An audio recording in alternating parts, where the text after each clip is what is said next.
This morning, we conduct an interview, a biopsy in the Storage King and Kennards world. How do they make money?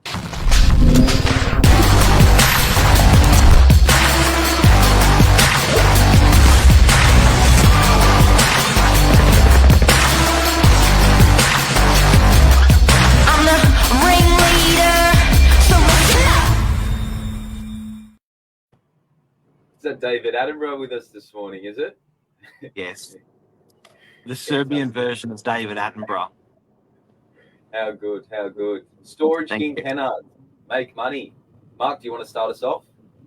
Yeah, you know what? It's intriguing. These guys, and what really got me going is, you see Kennards everywhere, and you see Storage King everywhere, and these storage guys everywhere, and you're thinking, is there that much bandwidth? Is there that much depth in market? How are they opening up? How are they staying open? I never see them go out of business, but I see them popping up. So we wanted this morning to go through with people, you know, who are using these storage rooms. What are the rates you're paying in these things, and just giving you a bit of an in-depth look towards how these guys function, because you may not know some of the things we're going to tell you. Yeah, very, very interesting. I mean, if we look at the ones just close by, Brookvale, we've got some at French's Forest. I've just had a little look at the occupancy rates myself, and everyone I'm looking at, there's two remaining, low supply. I'm pretty certain that the ones up at French's Forest are pretty much booked out. And there's about 1,000 in. How much is in each, Mark? I think it was about 1,000, wasn't there, in Storage King? Or Oh, look, these guys have got hundreds of facilities all around the country. But for instance, Kennards, it's a family-owned business, but Storage King is like it's more of an institution, stake sort of trust sort of business. The one up in French's Forest in Rodborough, one of them's got 1,000 storage units, the Storage King, and the Kennards one directly next door to that one has got 650 storage units. So there's 1,650 storage units just in one suburb. And don't you think it's crazy them opening up side by side? Like, I mean, you wouldn't see a McDonald's and KFC side by side. So, I mean, it goes against all the rules. And it's telling by the fact that the place is full. They're full. And you know what? We've been on site up there from a property we're selling next door to it. And like we do a barbie there every Saturday. And the amount of cars that are rocking in and out of Storage King and Kennards is incredible. Incredible. It is, and so I think is some of the pricing that some of these people are paying there. I mean, when I'm looking at, sort of ranges between 3, 6, 12, up to 30 square meters. And just remember, guys, these are only about 2.4 meters high, starting from around $300 a month, all the way working up to around $1,100 a month for some of these ones that are about 5 meters wide by 6 meters deep. So, it's not like they're the old $50 a week, $75 a week anymore. So really surprising when I had a look at those figures and the fact that they're pretty much full. Let me quantify this for people that are watching, because I think a lot of people struggle with size. As agents, we get our head around it easily. Now, if you look at a bedroom, a small bedroom would be maybe 2.5 by 2.5, or let's just say a regular room at 3 by 3. That's 9 meters squared. So when you're renting through storage, they don't just give you a meterage squared, they give you a cube. So they say, let's look at the width of the room, let's look at the length of the room, and furthermore cubic, let's look at the height of the room. So if you look at an apartment at a ceiling height of 2.7 meters, just call 2.5 so it's easy for my maths. So we've got a room that's 3 by 3, 9 meters squared, and it's 2.5 high. So cubic meters, we're going to be sitting at, what's that, 9? Can you do that? 9 by 2.5? Yeah, 24.5. Is 24.5. So 24.5 cube, how much does that rent for? That one there rents for, you're looking at about if I'm going off the prices here now, you'd be looking at like $565 a month. That is such a lot of money. It- Now here's yeah, it's a lot of money. Here's the hack. Here's the trick. You cannot um, normally get these storage areas easily on the ground floor. You cannot drive up to them. Why does that matter?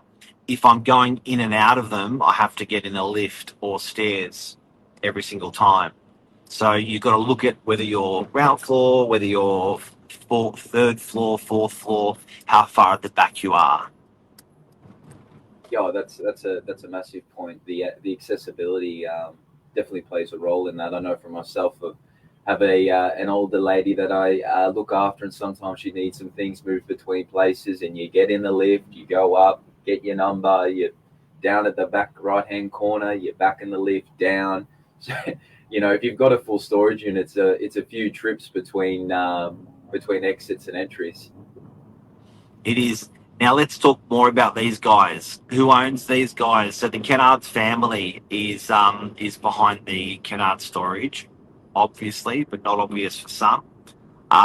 Storage King is sort of a bunch of investors that are doing that. Now, something that you and I spoke about, Josh, this morning, and this is on storage. These rental rates are higher than generally a residential property or an industrial property. They are probably the highest rent per square meter than any other asset class for rent. Oh, easily, and from just looking through inquiry levels, there seems to be more and more uses popping up for these spaces as time goes on. I think all these latest developments and people getting their own foot in the door, it's sort of opened up and expanded people's ideas of what they can do with these spaces. So, yeah, crazy. From cars, lifts, from businesses. We had we got told about a golf simulator in one. I mean, the uses for these spaces is just unreal. The type of person that what are people using these Kennards and these Storage King units for? Why would you pay rent when you've just got your house? Why wouldn't you store stuff in your house? Well, if you think about the current population, we do have an aging population. So as we're probably moving forward now, we'll see a large amount of the market be downsizes. So you're coming from your traditional, 4 or 5 Yeah. bedroom home along the beaches. You've been there for 20 years. Every time you do a spring clean or you end up moving, you go, there's at least a room full of boxes going, where the hell did that come from? So I think a lot of it is either you downsize a market where they don't want to let go of a few things, but they've moved into the unit now, and there's no room. And I think the other thing as well is there's quite a lot of travelers, a lot of people that have family overseas, have family here, and what I've heard a lot of stories about is people Airbnb their house out for 6 months, so things that they can't keep in there, well, they'll rent a space like this and leave it in there for the 6 months they're not here, come back, pick it up. I've seen a lot of that come recently, so that's also, I think, a large part of the market. I'll give you a story. I got a person that I know, good friend, that is in a very big executive role. So he's strong character. And I'm going to give this example for storage because this is why storage makes money, and you'll understand it better when you understand what this gentleman doesn't have, this trait. He moves countries, so he gets employed all around the world. He's in a family of 5. They pack up, and they often are told within days of the new country they're going to or the new state they're going to. When he gets there, he tells the removalist. When he gets there, he tells the removalist to put everything in the double garage of the home. Everything. Him and his family spend a month picking everything out of the garage So obviously, you'll get your fridge put where the fridge goes and the couch put where the couch goes, but everything else goes into the garage. After 1 month, what doesn't come out of the garage gets thrown away. Wow. After a month, what? Non-essential, not necessary, and he thinks he can double down on more and what's important. There's why storage is popular. People don't have that attitude, and it's probably a little, storage plays on a little bit of that, like, yeah, it would be nice to keep it, but it costs you money. Exactly right. Exactly right. Yeah, that's a really good way of putting it, Mark. I think the little the baby boots, and the old school assignments. I know my mum still hangs on to those things, and it ends up piling up after 20 odd years. Putting it all together, you seem to run out of spaces, and there's really no other way to turn. It's a bit like iCloud storage. It just keeps getting.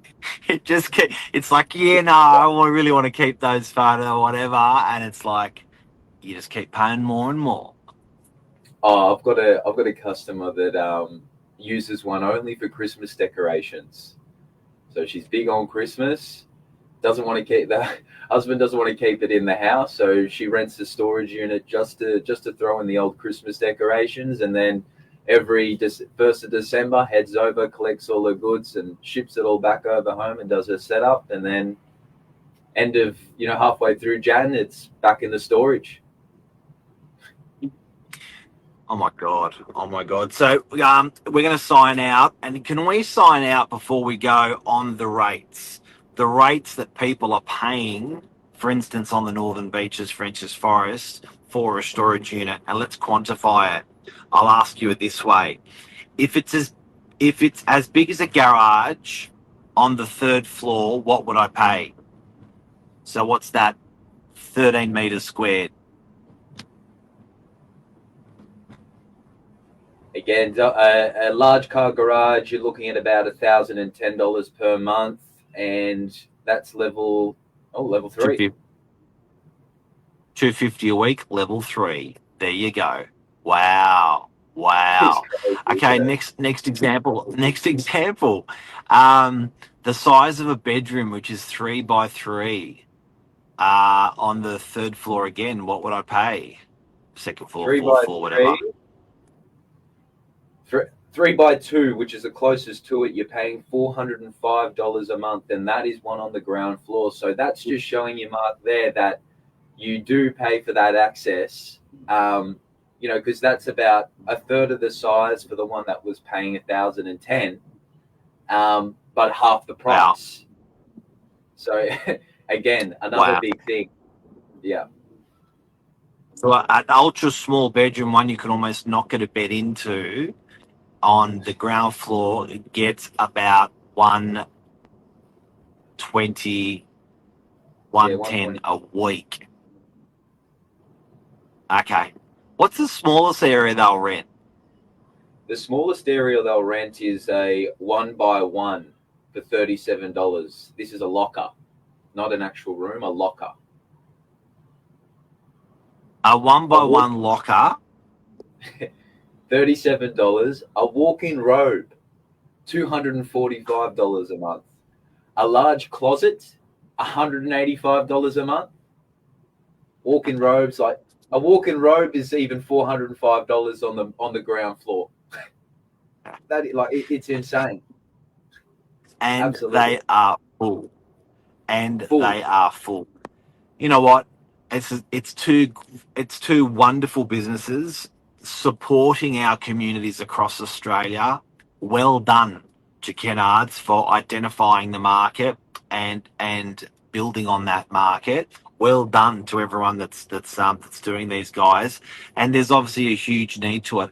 I personally feel you get to improve your home when you have a wonderful storage area that you can buy or rent. Your home's cleaner, but I personally think chuck it out. That's another thing. Exactly right. Yeah, no, I think you put it put it exactly on the right there, Mark. These storage things are a game changer and something people should keep their eye open for. You're a legend. Have a great day, Josh. Everyone, I hope we helped you out there today on storage. Thanks, guys. See ya.